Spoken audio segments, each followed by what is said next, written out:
for these next couple of minutes, I'm hoping that the words that follow will help us change and make a change for the good for everyone who walks this earth in our time, every gender and every ethnicity. We should try to set sustainable precedent for a more positive existence for our children and for our children's children. And that I say to you as I attempt to stay on topic as the topic has been given to me by Catalina. So let's work from the premise that we are in an evolving world of inclusive language. But both the background and foreground right now is wrought with fervent cries for equality, for human rights, to acknowledge that Black lives matter, that abuse of power must be stopped.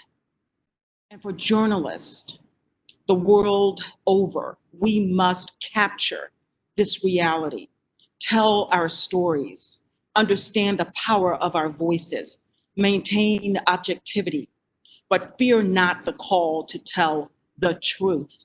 We must use the technological army of devices in the hands of the community and amplify what is right in front of our faces. And we must do so with authenticity.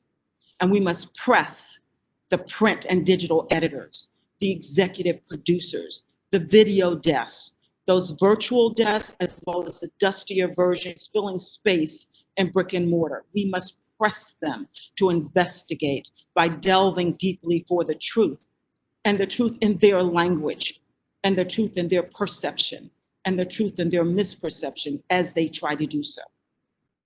This concept of the fourth estate is not just a nicety for cerebral discourse. It needs to serve as a reminder that we are empowered to exercise free speech. Even though we're encircled, and we are autonomously encircled, within the prolific view of the executive, legislative, and judicial branches of the government. We should never forget that the fourth estate means we are watchdogs. I didn't prepare a fancy PowerPoint. I thought it best to do this keynote.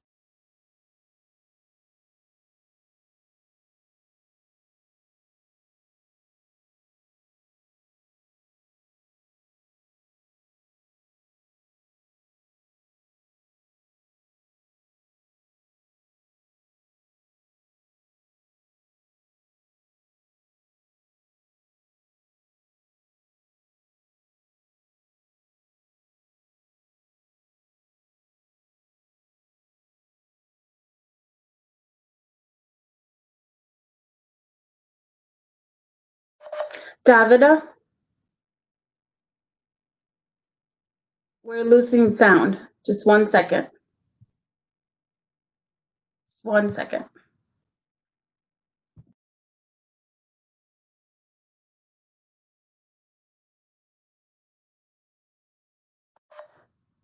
Okay. Can everyone hear now? Hear me now? Do I need to start over? Are we good to start where I am? What do you want me to do, Kathleen? I'm so sorry. Just a little, okay. Yeah, just a little bit back, because a lot of people lost. So I apologize for that. That's okay. I'll go back to where I sort of telling everyone. It's where you were saying you're not doing a PowerPoint. We're watchdogs. We're not doing a PowerPoint. Yeah. Yes. Okay. Thank you. Sorry, everyone. No, I'm so sorry too. I don't even know where that is in this little deal. Take your time. Prepare. It's okay. It's okay. This is so important. It's okay. I didn't prepare a fancy PowerPoint.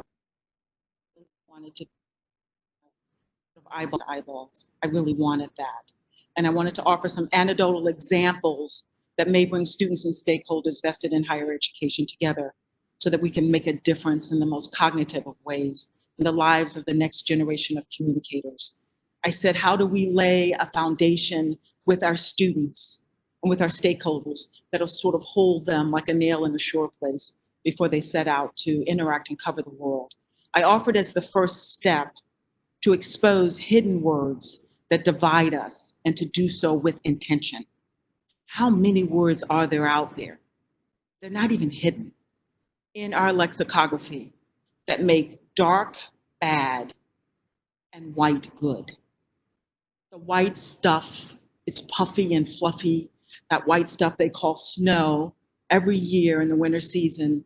It's beautiful, it's welcomed, it creates a winter wonderland. Oh, but the dark cloud overhead is bad. It's a bad cloud that dampens and drops buckets of destructive water and flooding.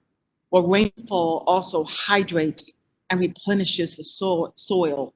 It cleanses, it sanitizes the air we breathe. That dark cloud is just how our eyes perceive light in the clouds. I looked it up. National Geographic explains that white is how our eyes perceive all wavelengths of sunlight mixed together.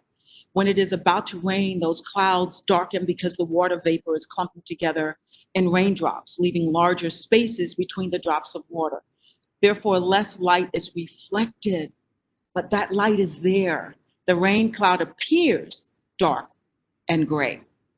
So as we teach students to write, as we prepare the next generation of weathermen and women, can we help any weather person in any town learn to string together sentences that describe precipitation and frozen precipitation in a way that excites us about the first snowfall and warns us about storms without the light and dark, white versus black messages? As educators, we have the power to make that difference. Anyone who enjoys horse racing knows that if the dark horse wins the race, the payoff is likely to be bigger, huge. But favored horse and not favored horse to win achieves the same. We don't have to make a reference to a dark horse. The second step I offer is climate of another sort, climate surveys. We all need to take time to learn where to start a diversity and inclusive discussion that has the potential to become a best practice. That comes with knowing your audience, knowing these young people, understanding their connotative definitions, and speaking their language and learning their language. We need to make a point of creating open and inclusive learning environment. We need to push for it. Don't assume it's there because you feel you are an inclusive facilitator. Prejudice and bias are learned behaviors, and they seep into our language over time. There are so many behavioral studies to support this assertion. We would all benefit from reading and studying a whole bunch more of things that are designed to strengthen our understanding of the power of learned behavior and how to facilitate unlearning that which divides us. We need to employ cultural awareness surveys, and they reveal how little we know about each other. We need to ask East Coast students to answer questions about living on the West Coast students, international students to talk about living in the domestic United States, people who live in the South, students who are urban versus suburban and versus rural. We need to have those conversations. And as we highlight those misperceptions, we may in fact dispel many of them in the exercise. It sounds as simple as can be, but it works. And actually it can serve as a soft launch to get the students to look at each other and to make a purposeful point of discovery around differences. There are so many tools out there designed for this purpose. We should employ them and screen them carefully. The third step is just to thine own self be true. How much do I really know about the world and its people? Have I ventured out of my own cultural safe haven? Am I culturally sensitive? Am I open?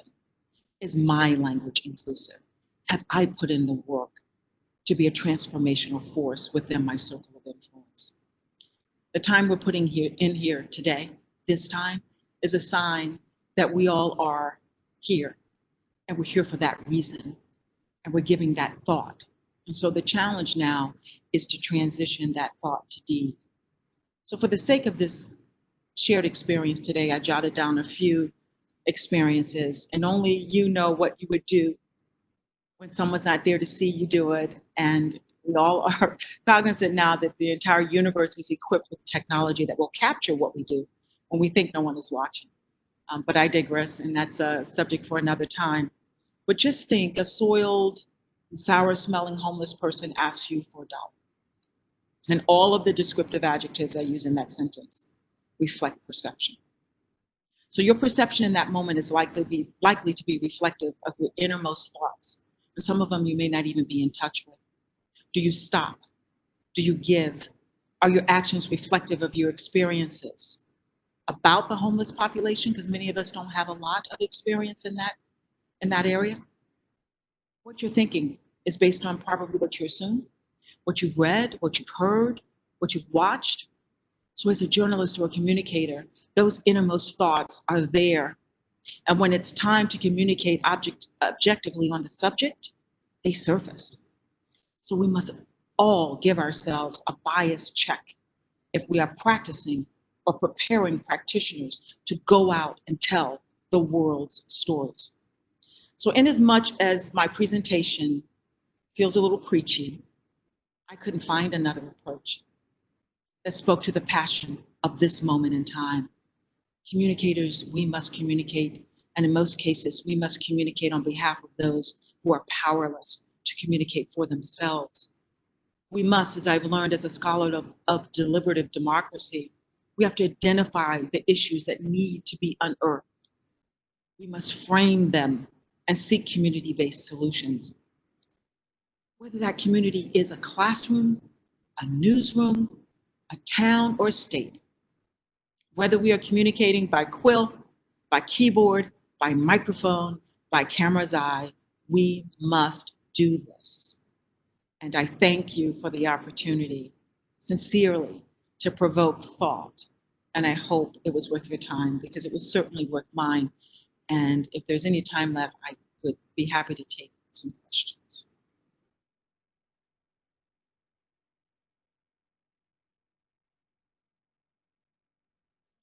And Catalina, if you can hear me, I just want to make sure I didn't lose sound and everything's okay. No, you're good. If people are wondering where to use the questions, it's on the right-hand side. DàVida, if you scroll down, you might see some questions. I am scrolling, but I don't see anything. Andre here helping. I don't see anything yet. Hold on. Okay. If folks have, Oh, they were saying, unmute her. That's all I see. Unmute her, please. Okay, so that was from earlier. If folks have questions afterwards, I'm happy to connect. Oh, I do have one. I see one. It says, other than weather, what are the metaphors that you find most disturbing? I'm going to answer that question this way. As an executive producer in Los Angeles, I found in copy that whenever there was a description for someone they were looking for, they would describe that person as a perpetrator. They would almost assail the types of disparaging language around the person without truly knowing the content. And at most times it would describe them by melanin hue, and by hair texture.